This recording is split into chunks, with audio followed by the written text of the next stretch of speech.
Everybody, Invisiblekatana here with my review for Star Wars Tales of the Underworld. Of course, our latest Star Wars Tales series. Fortunately, better than the last one, Tales of the Empire. Also, the third in general. And happy May 4th. Of course, I'm doing this on May 4th. It was a good one. It was definitely better. Like I said, it was better than the last one. I really wish, like everybody, that Tales of the Empire was just more entertaining, and it just wasn't. It just was like, it felt like it obviously had potential. Like there was some major potential there. Like, hey, we're in some pretty cool stuff. And then it was just like, episode 1, pretty great. And then after that, it was like, This was much better. Both halves I thought were fantastic. I will say, I'm a sucker for Cad Bane. I'm like extremely biased when it comes to Cad Bane. I think he's the best. I think he's one of the coolest. I liked his more than I liked Asajj, but I liked hers as well. I thought hers was definitely, the way they did it was like, it was very obvious. If you look at the two characters, it's like, okay, you have a character that used to be evil that transfers to good. Also, the fact that they kept some things canon, like her initial death, they actually kept canon and then said like, hey, this is why she's alive now. So all the stuff that we knew that was like, well, she kind of sacrificed herself doing this, and the other, that happened. All of that actually happened. Obi-Wan Kenobi made an appearance. That was insane. Also, visually, I don't know if it was like just the scene that they had, or they were just making sure it looked better. They put more work into it. But that opening sequence, I was like, this looks insane. Like just the visuals of her, like, her body being all wrapped up. I was like, just the detail on like the cloth they used to wrap her up was ridiculous. I was like, this looks amazing. Like just better than, pretty much any of the other sequences we had. I don't know if it's the dark scenes just make it better. Technically, when things are darker, it's easier to put more detail into it. Cause like, well, that's like far away. You don't even have to put like half detail. It's like, it's just black back there. So you can do that. And then it's just some, greenish, grayish rocks and stuff. So I don't know if it was just the fact that they didn't have to put as much detail in. So all the work that they would typically put in during a day sequence, you could put all that same work into less detail in the night sequence. Cause I was like, this is crazy how good that opening sequence looks. So I love the way that they did the opening. And then it's like, this is why she's alive. Basically, their love tethered them together, her love to Quinlan Vos. So I was like, that's very interesting. And also, and this was something that I actually saw online after the fact, but there have been a lot of references to the path in quite a few shows. Tales of the Empire was actually one of the shows that referenced it.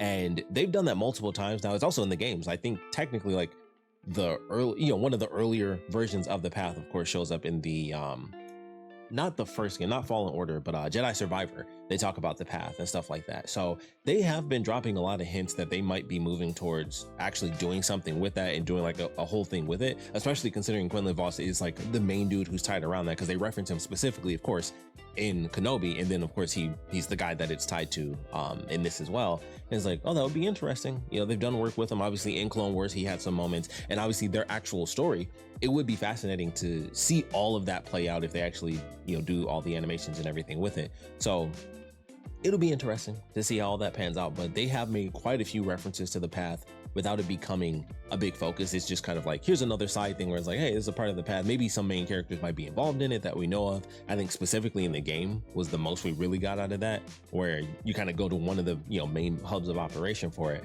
But they've been mentioning it quite a bit for it not to have like its own story where its characters actually dealing with the path and helping other survivors and stuff like that. So I'm curious if they are moving towards that in some way, shape, or form, because they've talked about it. It's almost getting to the point of like an Order 66 type of thing, where it's like, we know what Order 66 is, but you see it from like a million different viewpoints. And now that's kind of how the path is getting, where it's like, we've heard the path referenced in quite a few of the animations, and as well as live action, as well as in the video games. And it's like, it's referenced quite a lot for it not to be like it's the main focus of its own show. So it'll be interesting to see how that ends up panning out. But it's like, there's a lot of stuff that happens. Also, the fact that a lot of these shows, specifically this season as well as the last season of like the Tales of series, they leave a lot of things open on like the hero side of stuff. We kind of know what happens on the villain side of things when it comes to the Empire, but this season leaves it open for both the hero and the villain, especially going into the Cad Bane stuff.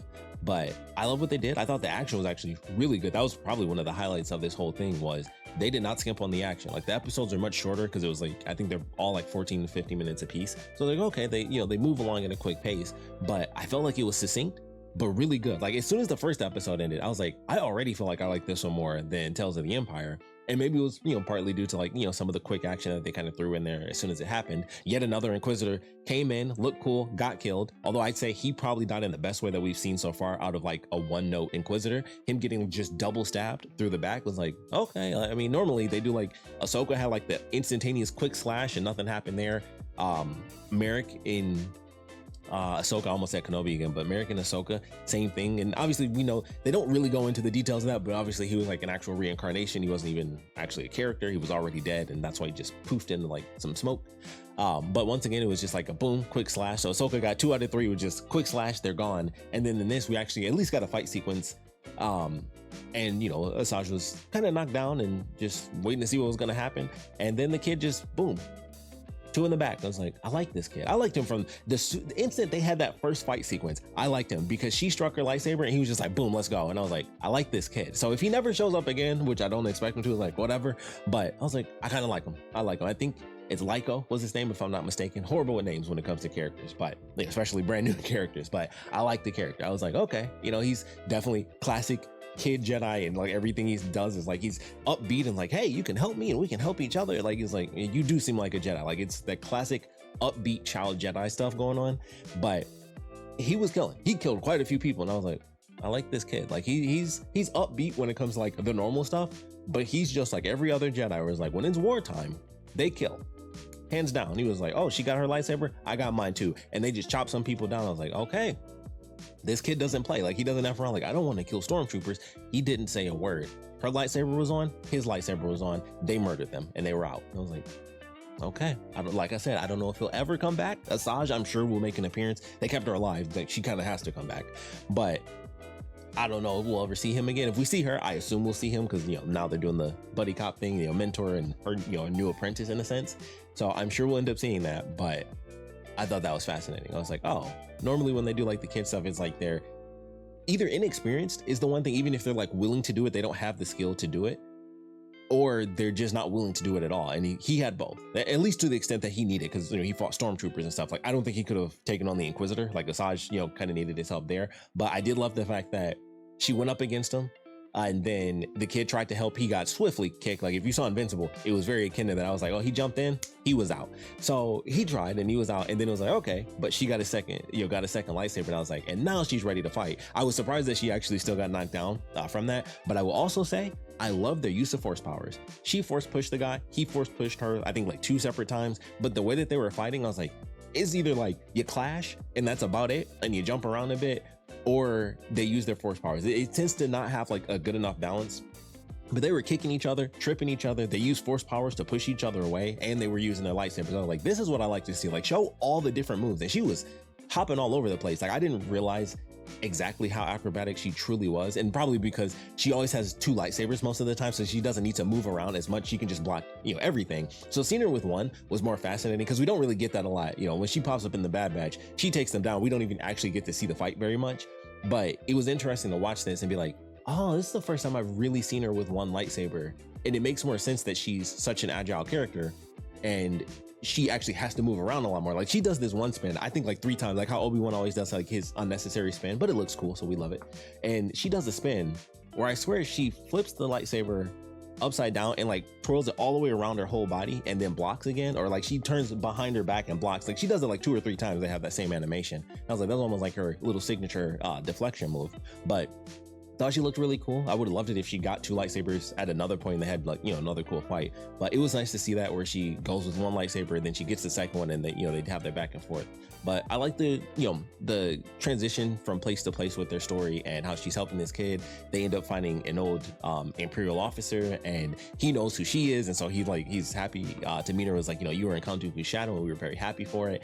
And the story that they tell of these 2 characters that were both on the side of evil, but I love her story of it, where he was still very Imperial, where it was like, you know, it looks like we were right. And she was like, no, everybody got it wrong. And it's like, I like that perspective from a character who was evil and then, in a sense, we'll say, you know, became a hero. So I like that perspective of her being like down the middle, like, nah, everybody effed up. Like we all got it wrong. Like we just fought and we were all screwing up like that entire time. And now here we are. So I love the way that was handled and the story that they go through, and this guy with his granddaughter, and you know, she's like rough and tumble because she's got like an Imperial general for a grandfather and stuff like that. So I like the little details of like her attitude, and you can see that that's because she was raised by someone who was in the Empire. I was like, I like that, just like those little details that you can notice. And so they go try to get the water, and then the cute little frog people come in and fight them. I guess, you know, frog people, gecko people, however you want to do it. They fight and they have a whole situation. It was like, okay, Of course, the kid knows the language, and so he makes friends, and everything is nice and peaceful and calm. And they end up, getting to the end of their journey, and it's like, okay, he's supposed to leave. He decides not to, and of course, she's not going. They don't really touch on it, but they do reference in the beginning, like, if you come back to life, you have to give up your heart's desire. So it's not like they don't go into it. So I'm like, is it like a weird, it's the force or magic, whatever. Like, if she connected with Quinlan again, would it cause him to die? Would it cause both of them to die? I was curious how that was going to work. I was like, would she forget who he was if she was resurrected? But clearly that wasn't the case. So I was curious, like, what exactly does that mean to give up your heart's desire? So it was just interesting. Something, once again, they could go into if they make a whole show about the path. Maybe we'll see. But of course, they end up on just some mysterious journey going forward, and she has a new friend, like a young apprentice. So I thought that was great. I did skip over one actual segment, and that's just because I wanted to end on like just action in general. We had the cool sequence where they fight the one guy, random Inquisitor number 3. Fight him, kill him. Cool, he's gone. And then they meet these other two characters. And they come in, and the sequence they have alone, I thought was pretty cool. It's like, you have this really cool droid, and he's fighting this dude with 6 arms and like these like heated blades. And so they're fighting this stuff. And then this lady comes out with like this really crazy, like, she wears it like a scarf almost, but it's like a scarf whip thing that she can spin around. And so they're fighting, and then they end up killing this dude. And I was like, okay, these are interesting characters. And it's the usual thing. You can't trust anybody, and that's just how it goes. But the plan that they had was so entertaining, and visually, once again, super cool. Love the droid. He was killing people. Asajj was killing people. I also thought, and this is maybe it's just me, I would love to know your thoughts on this, but when he was underneath the thing that's like, I don't know, they look like they're almost 20 feet long. They look like they're almost a mile long. Those things were huge.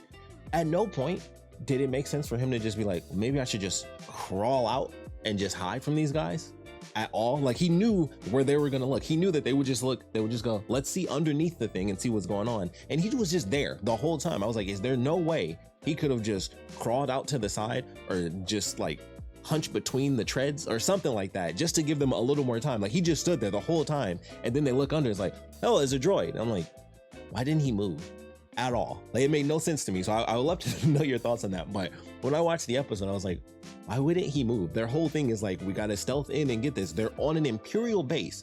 You should do every single move you can to avoid contact. And he cut the little thing and just stayed there the entire time. Didn't move an inch. Was just like, I'm just going to sit here and we'll see what happens. Oh, they found me. Made no sense to me, but it led to an amazing action sequence where everybody's fighting and scrambling and stuff. And then they cut the whatever it was just this giant ball. I forgot exactly what it was, but they cut this. They unfortunately lose the piece that they were trying to go for, but the action sequence once again was really good. I thought for sure that droid was done for. They brought in 2 ships, and none of those ships ended up landing. So I was like, I was very shocked by that. But he takes out a bunch of stormtroopers. They get a few hits in, and then he's like, okay, let me just stand still, and I'm just gonna spin and shoot. And then everyone's like, whoa, let's get that fight in here. So I thought that was a very cool sequence. And then of course, because they failed to get the piece they were looking for, they're like, all right, we're just gonna take the Jedi then. And naturally that ends up failing because Asajj gets on the ship. She pops in, chops his hand off, chops him in half. It's like, all right, just give us the info. And then they let them live. And it's just like, hey, this is how it is. So I thought that was a great sequence of action, and just the location that they were at and everything about that I thought was super cool. And it was like, it felt like a tiny section of a Bad Batch episode where they're going into yet another Imperial base to do something crazy. And it was like that, just very succinct and also absolutely insane. They have this giant ball and the ball explodes. There's lightning arcing all over the effing place. And then by the time it blows up, it was just like this huge explosion. I was like, that was really intense, when I felt like it could have been so simple. Of course it's going to go wrong so we could get a cool sequence, but I'm like, that was a lot crazier than I expected. The ships came in, they blew up a bunch of ships. I was like, I can't believe they got away at all. Like, honestly, I'm shocked. Like, they should have been followed, and like a Star Destroyer should have came in at that point. Like, we heard Jedi were here, and also you guys are just effing this junk up. We gotta clean slate this bad boy. But they of course make their escape, and it was a great sequence. And so all in all, fantastic 3-episode arc. I thought it was pretty fun. And who knows? Like I said, they brought her back. They didn't really do much with that so far, but it's Asajj Ventress. It's like, if you're making it canon that she did actually die and they're not changing all of that, it's like, no, that whole story really happened. She actually died and we brought her back. They have to be doing something going forward. And I'm sure, it'll probably take a minute for us to see that, because if we're being honest, they're focusing a lot on live action stuff right now. And I don't hate that, mostly because of Ahsoka more than anything else.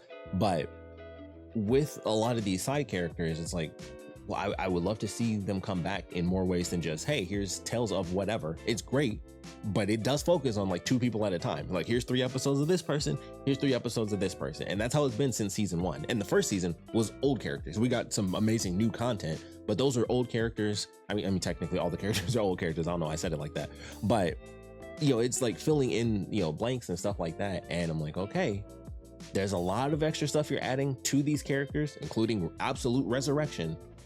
I'm gonna need like a full season or something. Like, we start bringing some people together. Like I said, I feel like the path is the thing that could do it. And there's a million other things. I mean, it's still Star Wars. It's still a war against the Emperor and everything that's going on there. So there's a couple of things that could just start bringing a couple people in the groups. But there's a lot of characters out there where it's like, they sprinkle them in, and it's like, man, I need more. I want more Asajj Ventress. I want them to actually do something with Quinlan, because they, like, him being referenced in Kenobi and then him having his moment here and him being like the name of the path, there's something with that. They got to be leading to something with that, because he was already an important character. He was like known well enough, and I'm just like, there's got to be something. They got to be leading towards something. It still might take a minute, but I'm like, there's other shows. Like, we got Bad Batch. I'm like, you can just give us another animated show, like just a full season of whatever. Like, we need more of that. Technically, this was a full season of an animated show, but you know what I mean.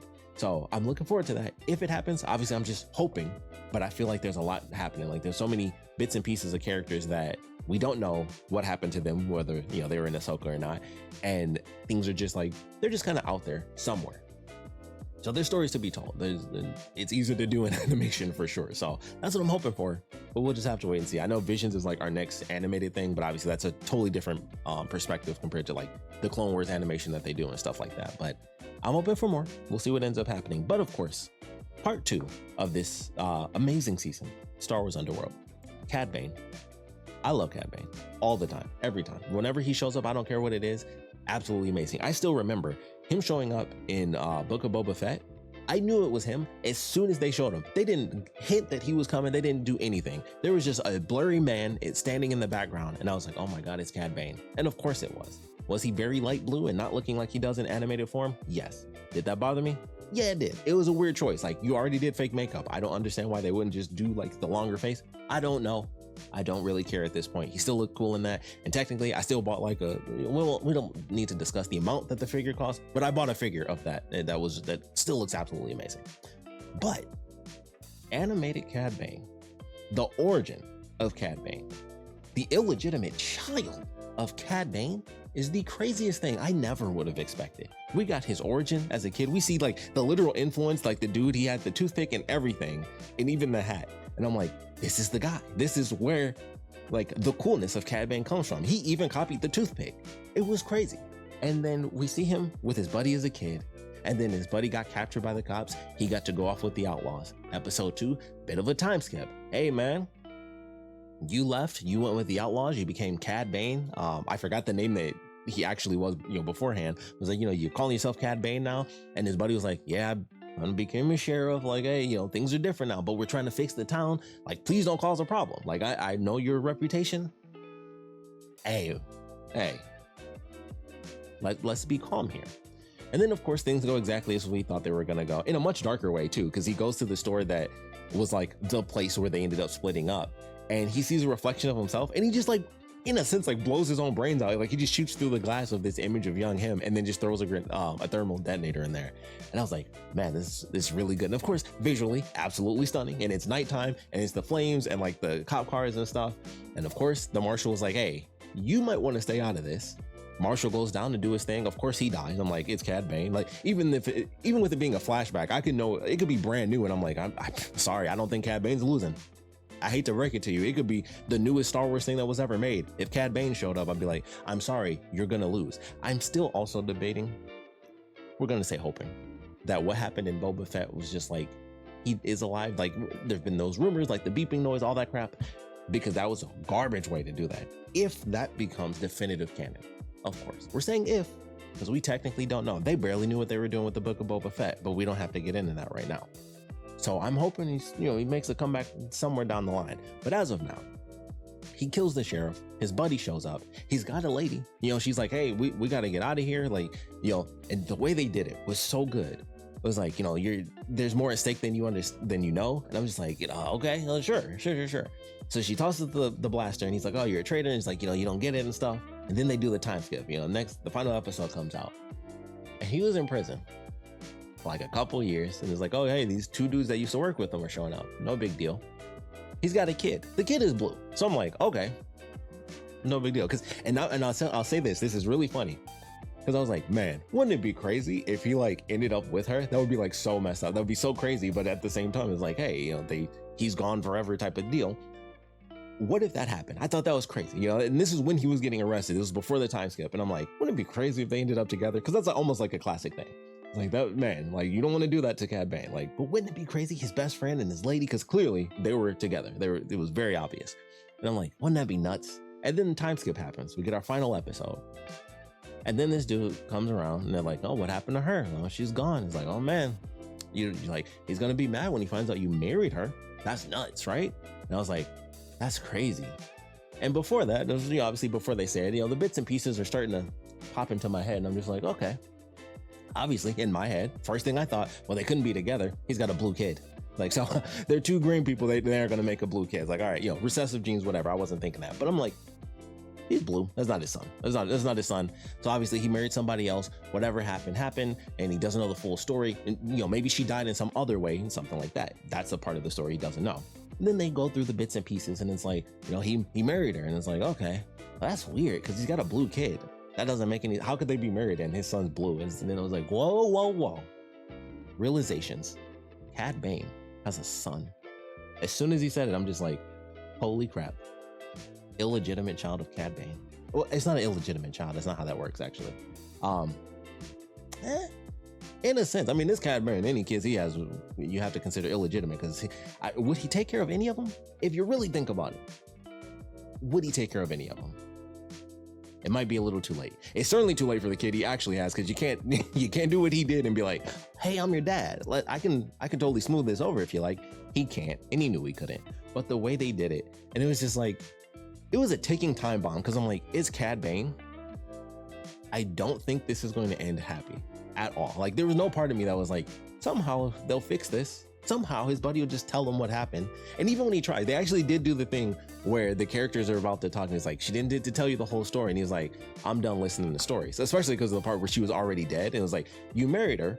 She's dead now. I don't want to hear shit. Like, you arrested me. We were cool, but that is dead and gone. Like, that is dead. Like, the guy you knew is gone. I'm Cad Bane. I shot myself in the, my reflection in the head and blew up this store. It is over. I'm done talking. I'm done listening. It's time for blasters. And unfortunately, it's Cad Bane. And also everyone has one. Like, he had the one blaster before. And I'm like, he was like impossible to beat already with one blaster. And then I realized after the time skip, I was like, that's probably why he wears two. Just because of some of the stuff that happened. Like, he's fast enough to be like, two is better than one. And I was like, he's got two, his buddy has one. I'm like, he's gonna die. And of course he does. Although I didn't expect the other two guys to die that were like on the rooftops of classic Western standoff style where like, he stands at the front, his buddies are like hiding off somewhere, but he killed both of them, especially the dude that he met in the bar that he talked to earlier. Like, he just kept shooting that guy. I was like, he is dead. And then he falls off. I was like, he's dead. Like, he shot the F out of that guy. But it comes down to the classic draw. And of course it's Cad Bane. Cad Bane wins. And he's dying. And it's like, you took everything from me. And he just looks up at his own son, in a sense. It's like, not everything. And he just holds his face, he dies. And then Cad Bane just looks at this kid and you just see his eyes, or he just goes like, he just does the eyes widen thing. And it's like, there's nothing I can do about this. And he just leaves. He just walks off, never explains it, there's nothing he can do. And he just leaves. I don't know if this kid will ever show up. I don't know. But man, oh man, Cad Bane's real famous.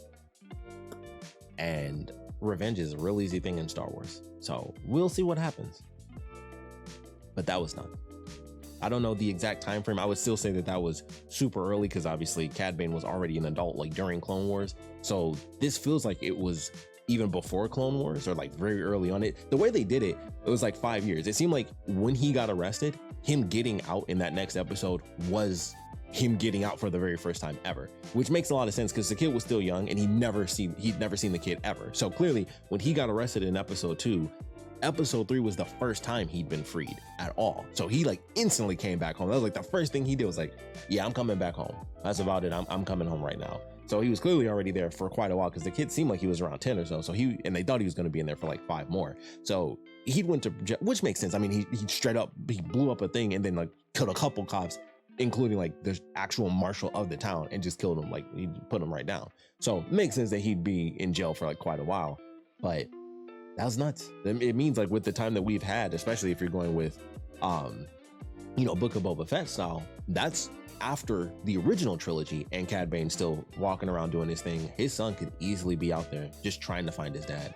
And at this point, he still may not know. Who knows what the mayor ended up telling, or, the woman that was on the council, I don't know her exact role, but she obviously figured it out where it was like, oh, the blue kid. Like, I'm almost shocked that, well, why would you instantly assume, that it was Cad Bane's kid? But she figured it out and it was like, oh, he's blue. That makes sense. And there it is. So I don't know, once again, much like with the stuff with Asajj and like her buddy and like what's going on with them, if we'll ever see them again. I don't know if we'll ever see his son again, but man, that would be interesting. That would be fascinating. Like I just don't know. I just don't know how it would be handled, but I couldn't believe it. Loved his way more than Asajj's, and it was not just because it was Cad Bane. Like of course, I'm always going to be more excited for Cad Bane than like anybody else, honestly. But the way they did that story, not only being classic Western, just the way it was done perfectly, but the story actually told, his origin, his inspiration, like the dude, him dying and them keeping the hat on the console and then him, eventually taking the hat. That was like his very first hat. And it was just like, this is really, really good. And then it ends with like this insane revelation that he has a kid out there that he just didn't know about. Like it's very akin to like the Anakin thing, like just these little changes. If there's like a little bit of time, if she was alive, if she didn't just happen to die, she could have easily been like, hey, I had to like give you up because we were having a kid. You didn't know that. I didn't get to tell you yet, but this is why this happened. It could have changed everything for him. He wouldn't have shown up and done all the insanely cool things he did. Horrible, horrible things. I still think, like, just randomly sometimes, I think about that episode in Clone Wars where they did like the bounty hunter thing where Obi-Wan was undercover and he just killed the one guy. He was like, I like your hat. And he just killed this dude's brother in front of him. And it was like, I think of that so often. It was like, that's just sad. Like, this dude just had his brother murdered in front of him because Cad Bane was like, I like your hat. And he just shoots him. I think of that like all that, like, it's very odd, like how often that randomly pops in my head because it's just so, like, it was so pointless. It was such a pointless, sad death. And it's like the most insignificant thing ever. But I'm like, Cad Bane just killed this dude because his hat was cool. And that was it. Granted, they were all kind of going to kill each other anyway in this crazy, bounty hunter survival thing that Dooku was putting on. But still, every time I think of Cad Bane, I just randomly think of that moment. Like, he killed a man for his hat. Like, it was nothing. It didn't mean anything to him. He saw a cool hat and murdered a dude in cold blood. He was like, new hat. It was a cool hat. It was a cool hat. He was right. That was effed up. I think of that all the time. Like that's the thing I think is like my number one moment for Cad Bane. It's like, he's not a good guy at all. They were all bad. Obviously, they were all bounty hunters, but that moment just sticks out in my head so much when I think of Cad Bane. Like, he is not a good dude. And then just the way it was done. And this is like the one time he killed someone where I could kind of understand it. The emotional attachment that he had. It's the one time he's killed anybody I've ever seen. And I was like, I kind of get why he was so hurt. But then it was probably like the worst people that he could have actually killed, specifically his friend at the end. It was probably the worst person he could have actively killed compared to everyone we've seen him murder and throughout all of Clone Wars and Bad Batch and everything that he did. And it's just like, this is nuts.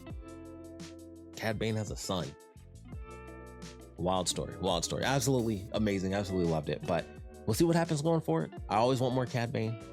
Would love to see some more Asajj Ventures. I want to see Asajj in this current era with other characters that were like, that survived. That's what I really want to see. I want to see her with other characters that made. I want to, I would love to see her with Quinlan Vos and just have characters that we already knew reconnect when they thought, obviously she died. Like, they clearly thought that the connection was lost there.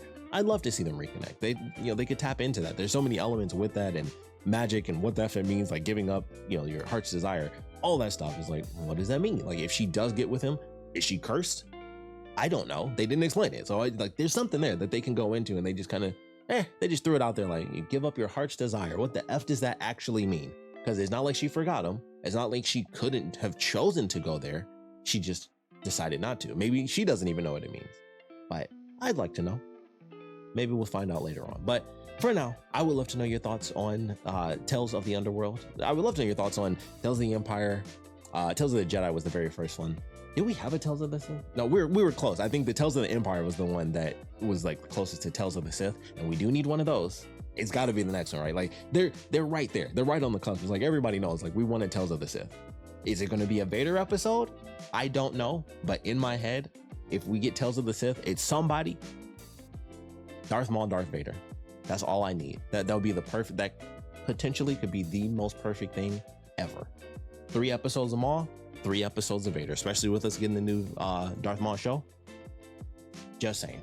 It might be a couple years or another year or 2 before we end up getting another Tales of series. But if we get Tales of the Sith, Maul and Vader are the only 2 people I need. I wouldn't hate Palpatine. If they did like some like Sidious, or like old school Sidious stuff and him with his master, I don't think I'd hate that either. But Darth Maul is like legit my favorite character, and anything with Vader, just being Vader, like he'd have to be murdering people. And let's be honest, he'd win. He's like Cad Bane. He's going to win. It's Darth Vader. So I'd love to see some of that. I'd love to see more Darth Maul. But either way, I like what we got for this season. Would love to know your thoughts on it. Of course, this is May 4th, so may the 4th be with you. Tomorrow is Revenge of the 5th or Revenge of the Sith, if you like. I'm going to be watching Andor tonight, so that review will also be up potentially tonight. I don't know if I'll do that one on post tonight or if it'll end up posting tomorrow. But either way, I will be watching arc number 2 tonight, so I'm very excited for that. I was like, I'm going to watch this first and just have it, since it's all said and done, I'll just check this out first, and then I'll go into the next thing, since I'm already going to be waiting anyway for something else. I was like, I'll just, that way I don't spend as much time thinking like, well, what the F is going to happen next week or technically this week. But I'm going to be watching that later tonight. I'm very excited for it. So far, it's been a really good May 4th. So I'm looking forward to seeing what happens with Andor in general. But we'll love to know your thoughts on this one. Whatever the next Tale series is going to be, I would love to know what you guys would want to see. Like I said, for me, Sith, Maul, Vader, potentially some early Palpatine, young Palp if you want to. But we'll see what happens with that in general. So please put your comments down in the comment section below. And of course, thanks for watching.